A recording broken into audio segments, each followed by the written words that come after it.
Good morning and welcome to the Philadelphia Agenda program on another Sunday morning. I'm your host, Brad Segall. Thank you very much for joining us this morning. As we do every Sunday morning, we have another interesting, entertaining, and informative program for you.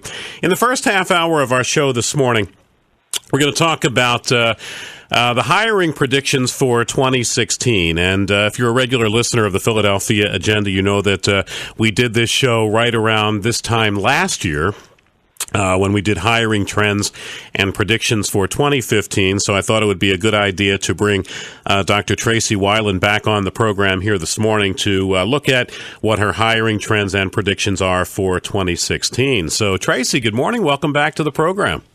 Oh, good morning and Happy New Year. Thank you. Same to you. Great to have you back on the show, and glad that you reached out to me to say I've got 2016 up there now. Let's do something with this. So I appreciate that, and let me just let our audience know that you are a thought leader on the impact of technology on society, work, and careers.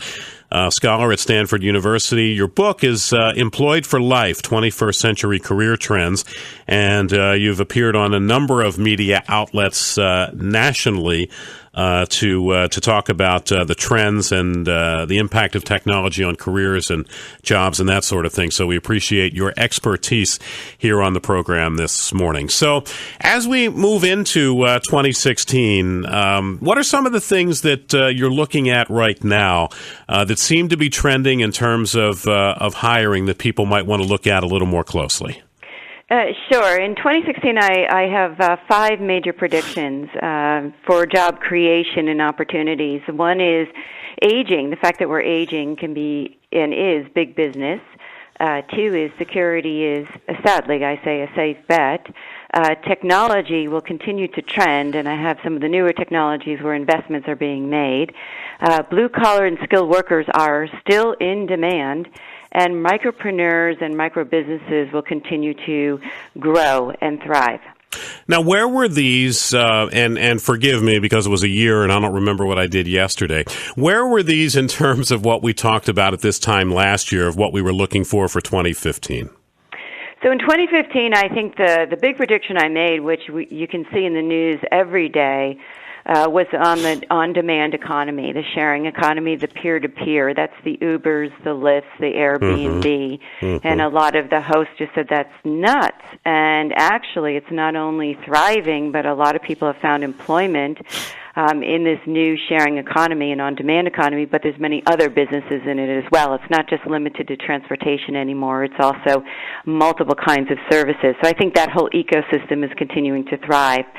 Last year, I also talked a lot about healthcare, which I'll mention in the aging piece, but healthcare I always felt was a good horizontal platform because you can participate and get jobs without having a 4-year degree. You can come in with certifications, then you can move into 2-year, 4-year, 6-year. It's really up to you, and it's one of those horizontal hiring that has many avenues, whether you want to go into marketing, technology, clinical.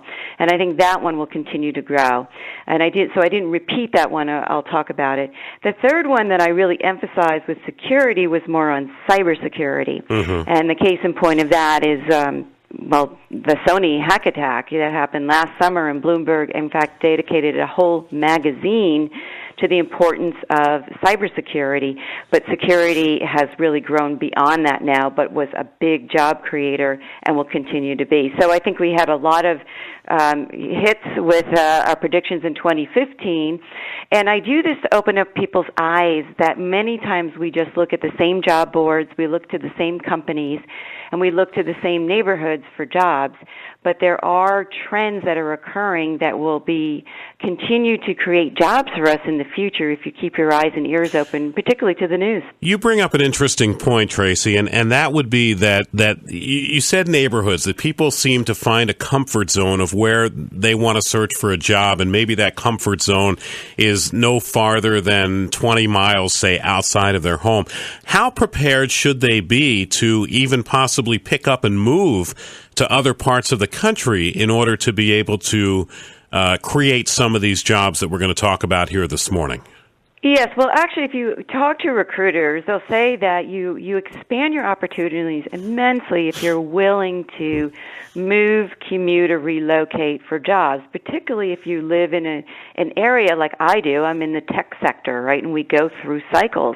Detroit has gone through cycles. Oil industry has gone through cycles.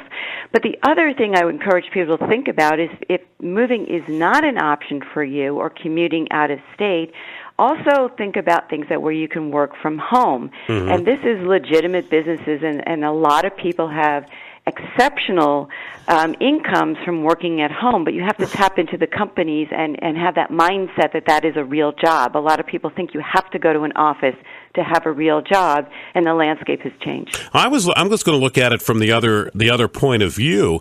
Are there more and more companies out there now that are more amenable to having their workers work from home? It depends on the job, mm-hmm. right? So salespeople, for example, it's much more efficient for companies to have salespeople at the point of purchase. So if they're traveling to see a client, or if they're at home or online, making contacts, going through their databases, that's very efficient for a firm than having them come into the office to check in. Mm-hmm. If you're in manufacturing operations and you have to actually operate machinery, that one may not be as amenable to telecommuting, but you might be able to organize 1 or 2 days a week. So I think you have to think about the nature of the job that you're doing. Is it hands-on? And where is the facility, or where is the location of, your job creation? Where is it that you have to get to? And Tracey, before we get into the trends, I had one more question for you. How competitive is this job market going to be in 2016, given that the unemployment numbers right now really aren't that bad? Right. So actually, most of the job reports that I'm reading, and I'm getting it from the government reports as well as some of the big boards, like Career Builder, Monster, mm-hmm. and Recruiters, and they're all very optimistic about 2016, not only for employment but also for college graduates. And again, I think it's that we have to keep our eyes and ears open to not only the traditional jobs that we pursue, but also what are some of the emerging jobs that we should start thinking about. All right, so let's start, because the first one you call senior sensation, which is the first trend that you're seeing out there. And you say it's not just healthcare, that there are so many different opportunities. Let's talk about that one first. That's right. So we're having a senior moment in North America and actually many companies globally. In the U.S., 1 in 3 Americans is now age 50 or older. So aging is big business. Globally, it's about a $7.1 trillion business.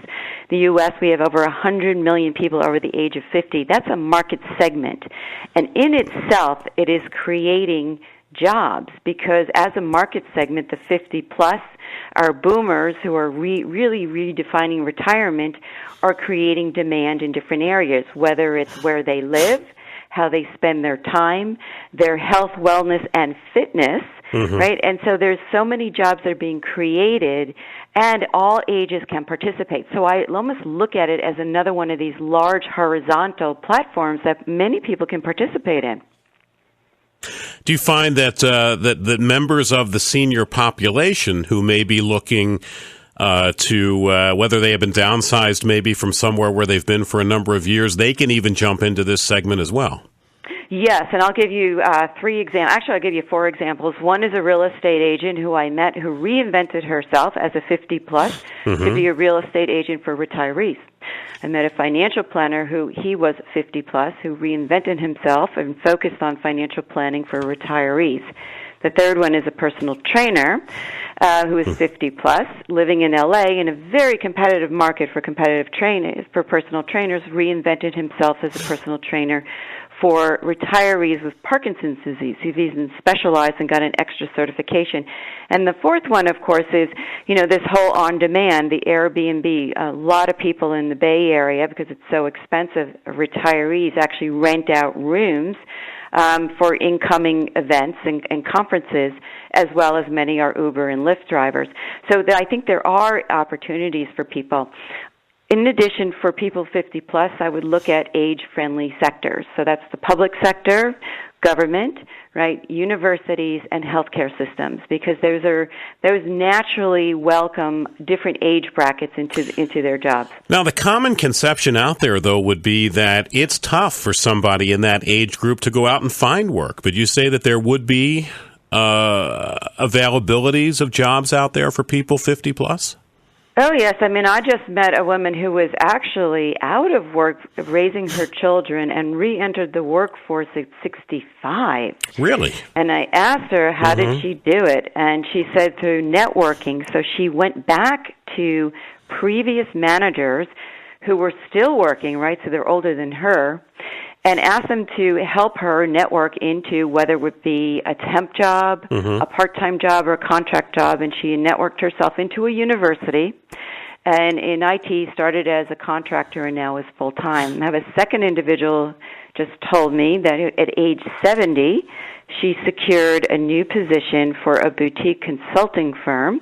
She did move out of state, and she's creating a much lower cost of living, actually, because she moved out of California into Seattle, and is very happy in a boutique consulting firm. Again, it's for public sector consulting.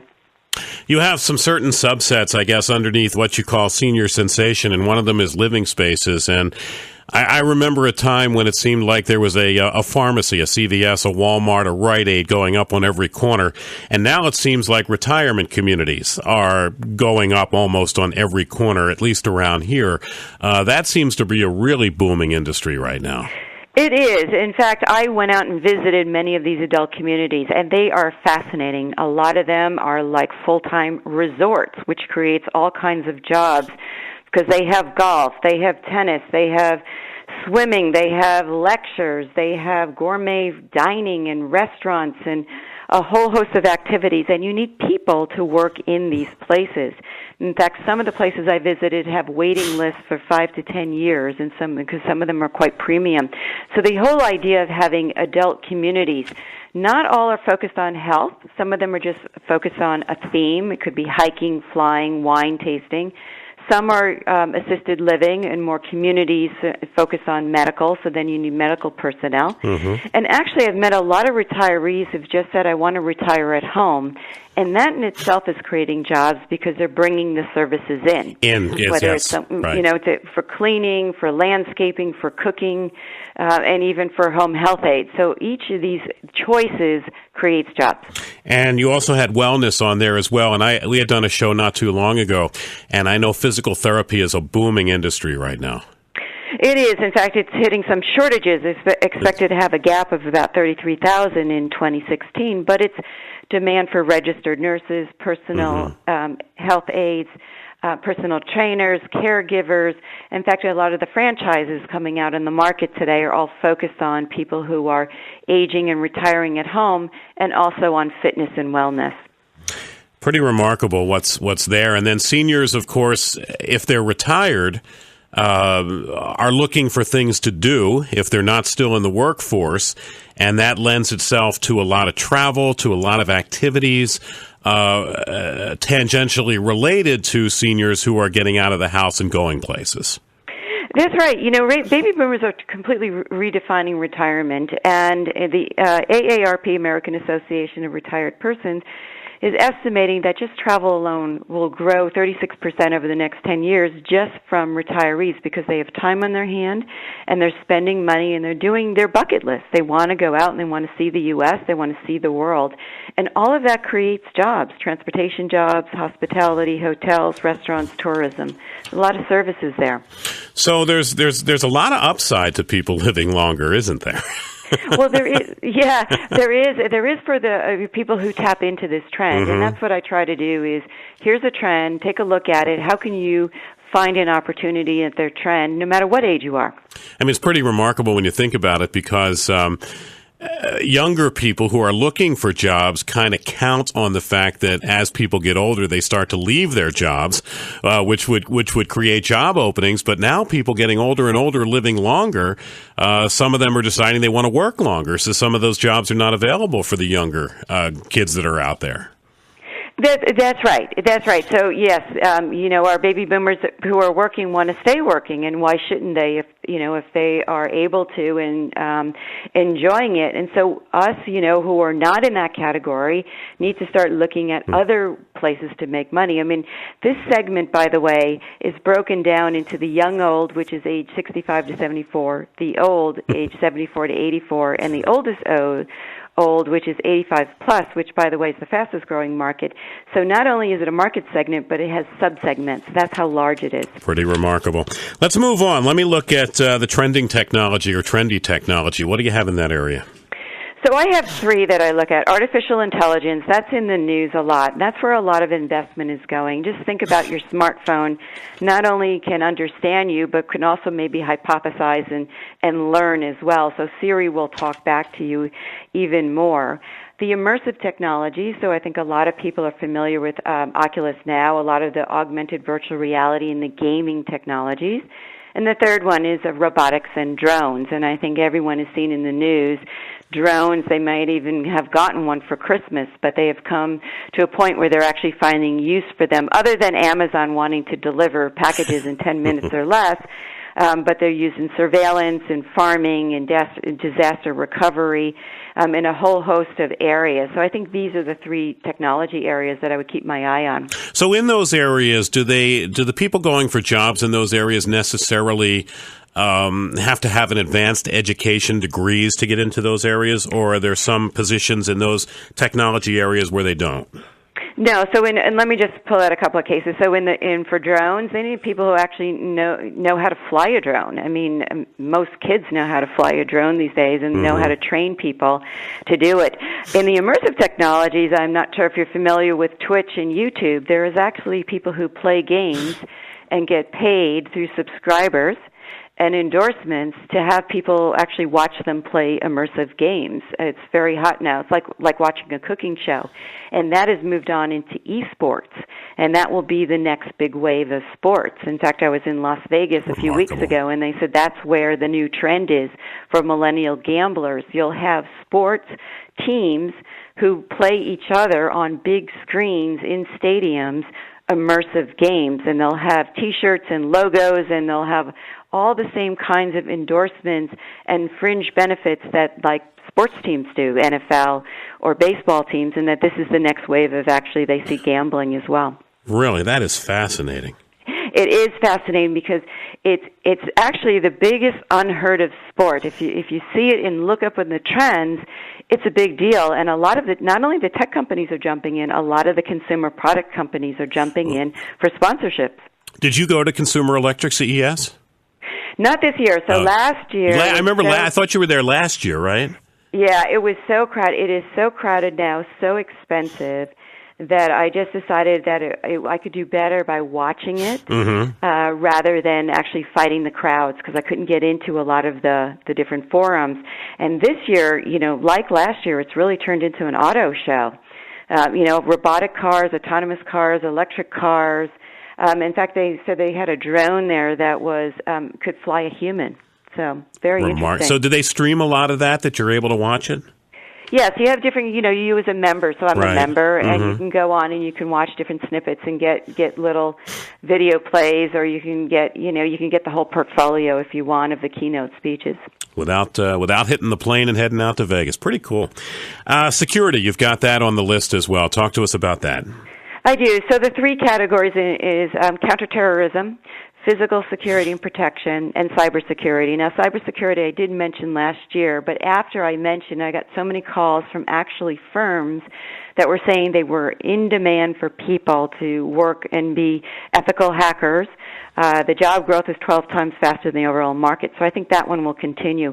But let's just talk about terrorism. Wait. Hold on. Can I go? Did you say ethical hackers? Yes. That teach them how the systems get hacked? Right. So you actually need ethical hackers for cybersecurity, because they actually have to look and see how do unethical hackers actually get into the system. Okay. Interesting. Yes. No. In any of these categories, remember, the way I look at it is it starts off with the engineers, right? First you need the engineers, and then it grows into businesses, and then you need marketing people, sales people, customer service people, tech support people, distribution, right? All of these are jobs that don't necessarily require a college degree or technical background. It requires you getting in at the ground level. I have many colleagues who have actually got in the early stages of smart devices or social media with not even cloud, without knowing anything about it, but because they were willing to start at the lower level, right, when they got in the ground running, a lot of them in startups or different phases, then they grow up with these new trends.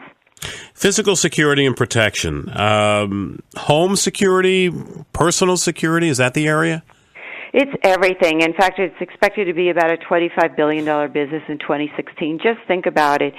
The NFL, if you read the headlines, is staffed up in threefold for some of the football games. The airports have doubled up on security, personal security, schools, events.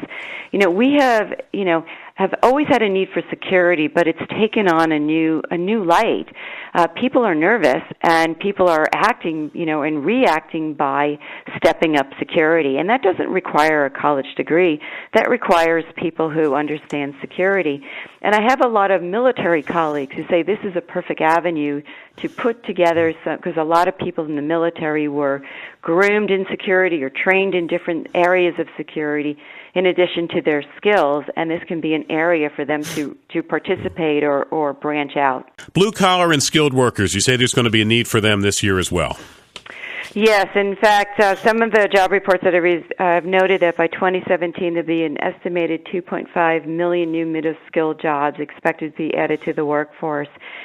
I look at it as infrastructure. Even though we're in a very digital world, the fundamental infrastructure needs, both in our homes and across our nation do not go away. In the home, we still need plumbers, electricians. We need people to work on our, landscaping, right? All of the different physical aspects of living at home do not go away. They might turn into a smart home, but you still need these. Some of the higher-paying jobs are in our national infrastructure. If you think about refineries, subways, oil and gas, aircraft, right, trains, all of this transportation doesn't go away. It just requires more people to be able to support and maintain the infrastructure. And in fact, some of these jobs can range over $50K or over in salary a year with some great benefits. So there are and I was going to ask you about that as well with the industries that we're talking about here this morning. Pay grades, salaries, these are jobs that are paying good money? Yeah, so it does vary by industry and by skill level. I would always encourage people that if you have the interest, the skills and ability, technology and biomedical, right, have the highest demand and the highest paid salaries. And because that's, the next wave. But you can become, as the TV show says, a blue-collar millionaire. And, a colleague of mine who is in the Midwest and blue-collar skilled worker turned me onto this TV show merely because he knew that I liked Shark Tank and I was a big proponent of entrepreneurs. And he said, Tracey, blue collar, people think of us as working for other people and getting hourly wages. But the reality is we make people's problems go away, that they don't want to do themselves, and we do it on a broad mass appeal, whether it's sanitation, landscaping, roofing, construction, or building, right? So his comment is that if you have a business, if you can think like a business person, entrepreneur, you can make a lot of money in some of the blue skilled laborers. And it's so that you don't always have to work for somebody else. You can actually develop your own business. It's a pretty interesting show. I have to say that these people do make a lot of money. I have to look out for it because I'm a big Shark Tank fan like you are. I love that show. But I'm going to have to go look for this Blue Collar Millionaire show. That's interesting. And there are opportunities for those people out there who just don't want to work for somebody else, who want to be entrepreneurs. You mentioned franchising, and I know that franchising is huge right now. Yeah, it is, because if you're not creative like me and can't think of a job, franchising is already it's just out there waiting for you. Yeah, it's out there, and actually, just write a check.